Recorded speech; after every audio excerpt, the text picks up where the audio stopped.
Hey there, this is your pal Pally, and welcome back to Git Er Raid.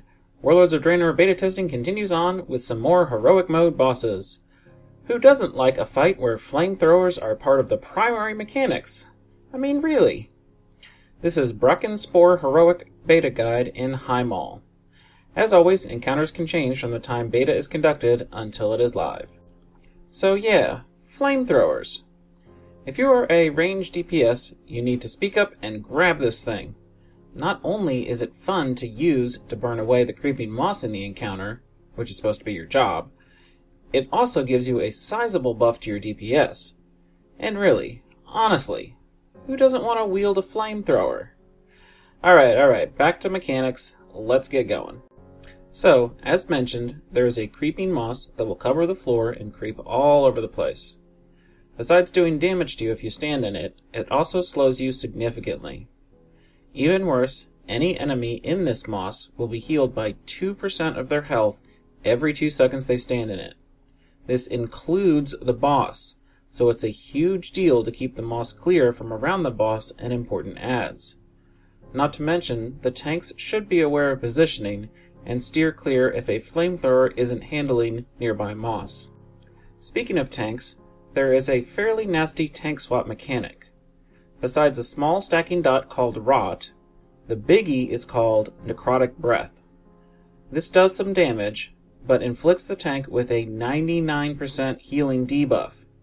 Basically, no heals get through. Combined, these two debuffs are pretty nasty to get through. I'm not sure if shields from priests and pallies actually avoid the debuff, but we'll see how it goes. For the most part, the off-tank needs to quickly swap in. Continuing with the tanks, a very big ad will join the fight every now and then called Fungal Flesh Eater. Tanks will need to pick this up and keep it focused for interrupts. It casts Decay, which does about 100k to the entire raid, so you need to keep it nearby and people need to be focusing it or at least cleaving off of it. Of course, once you swap for the Necrotic Breath, you should probably also swap off this ad. Melee should be on this guy and rotating through interrupts constantly. Moving on to the other abilities of the boss itself. He'll also throw out infesting spores, which ticks for some raid-wide damage that stacks up. It's not too deadly, but healers should be wary. Speaking of healers, let's talk next about the beneficial mushrooms in this fight. Every now and then a blue or green glowing mushroom will spawn. If a healer focuses it and heals it to full, it will start to provide a benefit to the raid. If you heal the green one up, it will radiate a large amount of healing to anything within 20 yards. Realize this also means the boss, so be careful on positioning here. If you heal the blue one up, it will give a haste and mana regen buff to people near it. In testing, this was a very large mana gain, so healers can bomb whatever they want during its effects.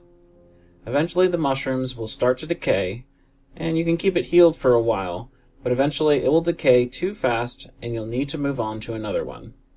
Now, there are also some bad mushrooms that spawn called Mind Fungus. These don't do any damage, but will pop up in your raid and slow casting speed by 75%. They have low health and can be killed off quickly, so it's probably important enough to clean these up periodically. And the last thing that will spawn in the fight is called a Spore Shooter. True to its name, it will shoot spores, and they'll explode for about 50k when it hits someone. Range should try to soak this up if they can, so it doesn't splash to a lot of people like in Melee. Okay then, lots of things spawning, lots of stuff creeping, and flamethrowers.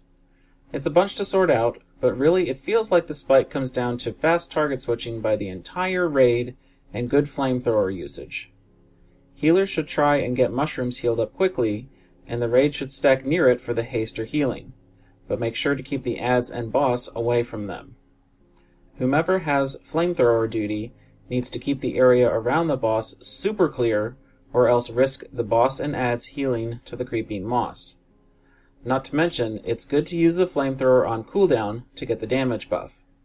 Just make sure to let it cool down, like on this meter here, so you can keep using it when it's important to clear creep.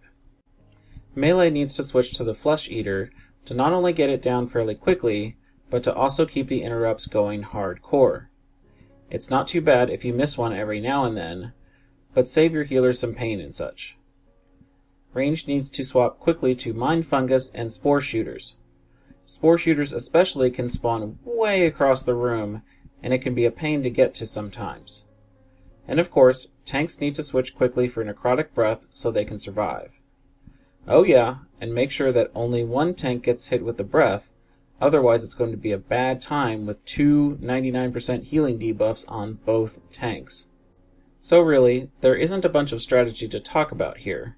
It's mainly a lot of target switching.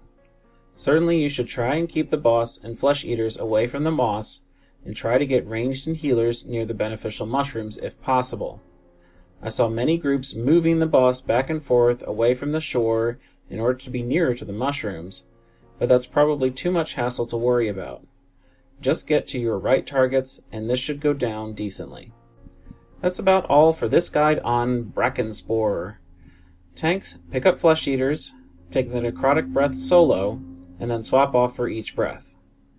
Healers, heal up the good mushrooms while staying away from the bad ones, and beware of infesting spores in terms of incoming raid damage. Melee DPS should burn down and interrupt the flesh eaters. Range should be on spore shooters and mind fungi. Flamethrower peeps, do your thing to keep the decks clear. As always, please comment, like, and subscribe to the video if you found it helpful, and have a good one!